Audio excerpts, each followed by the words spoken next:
ನಮಸ್ತೆ. ಇವತ್ತು ಅಯೋಧ್ಯೆಯ ದೇವಸ್ಥಾನ ಪೂರ್ಣಗೊಂಡು ಧರ್ಮ ಧ್ವಜಾರೋಹಣವನ್ನು ಮಾಡ್ತಾ ಇದ್ದಾರೆ. ನಮಗೆ ಭಾಳ ಸಂತೋಷದ ವಿಷಯ, ಭಾಳ ಸಂತೋಷದ ಸಮಯ ಅಂತಲೇ ಹೇಳ್ಬೋದು. 500 ವರ್ಷಗಳಿಂದ ಕಾಯ್ತಿದ್ದಂಥ ಈ ಒಂದು ಕಾರ್ಯಕ್ಕೆ ಇವತ್ತು ಪೂರ್ಣಗೊಂಡಿದೆ ಅಂತ ಇಡೀ ಪ್ರಪಂಚಾದ್ಯಂತ ರಾಮ ಭಕ್ತರಿಗೆ ಒಂದು ಸಂದೇಶವನ್ನು ರವಾನೆ ಆಗ್ತಾಯಿದೆ. ಭಾಳ ಹೆಮ್ಮೆಯ ವಿಷಯ. ಈ ಒಂದು ದೇವಸ್ಥಾನವನ್ನು ಬಹಳ ಅಚ್ಚುಕಟ್ಟಾಗಿ ಸರಿಸುಮಾರು 4 ವರ್ಷಗಳಲ್ಲಿ ಇಷ್ಟು ದೊಡ್ಡ ದೇವಸ್ಥಾನವನ್ನು ಕೆಲಸದ ರೀತಿಯಲ್ಲ, ಒಂದು ಪೂಜೆ ರೀತಿಯಲ್ಲಿ ಎಲ್ಲರೂ ಕೆಲಸ ಮಾಡಿದ್ದಾರೆ ಅಂತ ನಾನು ಹೇಳಲಿಕ್ಕೆ ಬಯಸ್ತೇನೆ. ಅದನ್ನು ನಾನು ನೋಡು ಸಹ ಅನುಭವಿಸಿದ್ದೇನೆ. ಅಲ್ಲಿ ಮಾಡ್ತಿದ್ದಾಗ ಕೆಲಸದವರು ಸಹ ಹಗಲು ರಾತ್ರಿ ಅನ್ನೋದಲ್ದೇ ಏನನ್ಸುತ್ತೆ ನಿಮಗೆ, ಬರೀ ಅವರು ಕಲ್ಲಿನ ಕೆತ್ತನೆ ಅಲಂಕಾರ ಮಾಡ್ತಾರೆ ಅಂತ ಅನ್ನಿಸ್ತಿಲ್ಲ ನನಗೆ. ಪ್ರತಿಯೊಬ್ಬರು ಒಂದು ಪೂಜೆ ರೀತಿಯಲ್ಲಿ ಒಂದು ಕೆಲಸವನ್ನು ಭಾಳ ಪ್ರೀತಿಯಿಂದ ಒಂದು ದೇವಸ್ಥಾನಕ್ಕೆ ಕೆಲಸ ಮಾಡಿದ್ದಾರೆ. ಈ ಒಂದು ಶತಮಾನದಲ್ಲಿ ಇಷ್ಟು ಒಂದು ಭವ್ಯವಾದ ಮಂದಿರ ನಿರ್ಮಾಣ ಆಗಿದೆ. ನಾವೆಲ್ಲ ಉದಾಹರಣೆ ಕೊಡ್ತಾ ಇದ್ವಿ, ಆಗಿನ ಸಮಯದಲ್ಲಿ ಇಂಥ ಮಂದಿರ ನಿರ್ಮಾಣ ಆಗಿದೆ ಅಂತ. ಮುಂದಿನ ಪೀಳಿಗೆಯ ಮಕ್ಕಳು ಈ ಒಂದು 21ನೇ ಶತಮಾನದಲ್ಲಿ ಈ ಒಂದು ನಿರ್ಮಾಣ ಆಗಿದೆ ಅಂತ ನೆನೆಸ್ಕೊತಾರೆ ಅಂತ ನಾನು ಭಾವಿಸ್ಕೊಂಡಿದ್ದೇನೆ. ಜೊತೆಗೆ ಈ ಒಂದು ಕಲ್ಚರ್ ನಮಗೆ ಕಂಟಿನ್ಯೂಟಿ ಆಗ್ತಾ ಇರೋದು ಬಹಳ ಇಂಪಾರ್ಟೆಂಟ್. ಏಕೆಂದರೆ ನಾವು ನೋಡ್ಬೋದು, ಪೂರ್ವಜರು ಸುಂದರವಾಗಿ ಭಾಳಷ್ಟು ಕೊಡುಗೆಯನ್ನು ಭಾರತಕ್ಕೆ ಕೊಟ್ಟಿದ್ದರು. ಆ ಒಂದು ಕಲ್ಚರ್ ಈಗಲೂ ಸಹ ಮುಂದುವರೆದು ಇಲ್ಲಿ ತನಕ ಬಂದಿದೆ, ಇನ್ನು ಮುಂದಕ್ಕೂ ಮುಂದುವರೆದು ಹೋಗುತ್ತೆ ಅಂತ ನಾನು ಭಾವಿಸಿದ್ದೇನೆ. ಈ ಒಂದು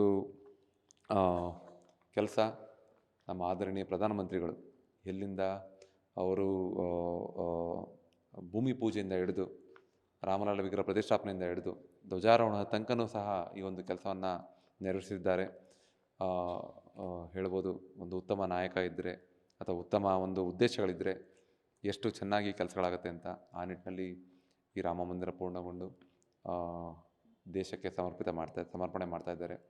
ಪ್ರತಿಯೊಬ್ಬ ದೇಶವಾಸಿಗಳಿಗೂ ಸಹ ರಾಮನ ಆದರ್ಶಗಳು ಮೈಗೂಡಲಿ ಅಂತ ಹೇಳ್ತಾ, ರಾಮರ ಆಶೀರ್ವಾದ ಪ್ರತಿಯೊಬ್ಬರ ಮೇಲೂ ಇರಲಿ ಅಂತ ಆಶಿಸ್ತಾ ನನ್ನ ಈ ಒಂದು ಕಾರ್ಯಕ್ರಮಕ್ಕೆ ಕರೆದಕ್ಕೆ ತಮ್ಮೆಲ್ಲರಿಗೂ ಧನ್ಯವಾದ ತಿಳಿಸ್ತೇನೆ. ನಮ್ಮ ಆಧ್ಯಾತ್ಮಿಕ ರೀತಿಯಲ್ಲಿ ಧರ್ಮ ಧ್ವಜಾರೋಹಣ ಭಾಳ ಮುಖ್ಯವಾಗಿ ನಮ್ಮ ಎಲ್ಲ ದೇವಸ್ಥಾನಗಳು ಪೂರ್ಣಗೊಂಡ ನಂತರ ಮಾಡ್ತೀವಿ. ಆ ರೀತಿಯಲ್ಲಿ ನಮ್ಮ ಪೂರಿ ಜಗನ್ನಾಥದಲ್ಲಿ ನೋಡ್ಬೋದು, ದೇವಸ್ಥಾನದ ಶಿಖರದ ಗೋಪುರದ ಮೇಲೆ ಧ್ವಜಾರೋಹಣ ಮಾಡುವಂಥದ್ದು. ಈ ಒಂದು ದೇವಸ್ಥಾನ ಪೂರ್ಣಗೊಂಡಿದೆ ಅನ್ನೋ ಸಾಂಕೇತಿಕವಾಗಿ ಈ ಒಂದು ಧರ್ಮಧ್ವಜವನ್ನು ನಾವು ಮಾಡ್ತಾ ಬಂದಿದ್ದೀವಿ. ಇವತ್ತು ರಾಮರ ಜನ್ಮಭೂಮಿಯಾದ ಅಯೋಧ್ಯೆಯಲ್ಲಿ ಈ ಒಂದು ಕೆಲಸ ಆಗ್ತಾಯಿದೆ. ಇದು ನಮ್ಮೆಲ್ಲರಿಗೂ ಒಂದು ಹೆಮ್ಮೆಯ ಒಂದು ಸಂತೋಷದ ವಿಷಯ.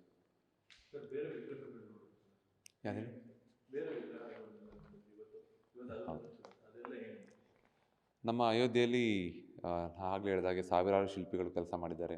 ಆ ರೀತಿಯಲ್ಲಿ ಅವ್ರದ್ದೇ ಆದ ರೀತಿಯಲ್ಲಿ ಅವ್ರದ್ದೇ ಆದ ಒಂದು ಶೈಲಿಯಲ್ಲಿ ಕೊಡುಗೆಯನ್ನು ಕೊಟ್ಟಿದ್ದಾರೆ. ಭಾಳ ಸುಂದರವಾಗಿ ಮೂಡಿ ಬಂದಿದೆ ಪ್ರತಿಯೊಂದು ಮೂರ್ತಿಗಳು ಸಹ. ನಮಗೂ ಅಷ್ಟೇ ಅದು ಏನಂತೀವಿ, ಬೇರೆಯವರ ಕಲೆ ಭಾಳ ಇಷ್ಟ ಆಗುತ್ತೆ ನನಗೆ ಯಾವಾಗಲೂ. ಆ ನಿಟ್ಟಿನಲ್ಲಿ ಈ ಒಂದು ಸಿಕ್ಕ ಅವಕಾಶ ಸದುಪಯೋಗ ಮಾಡ್ಕೊಂಡಿದ್ದಾರೆ ನಮ್ಮ ಶಿಲ್ಪಿಗಳು.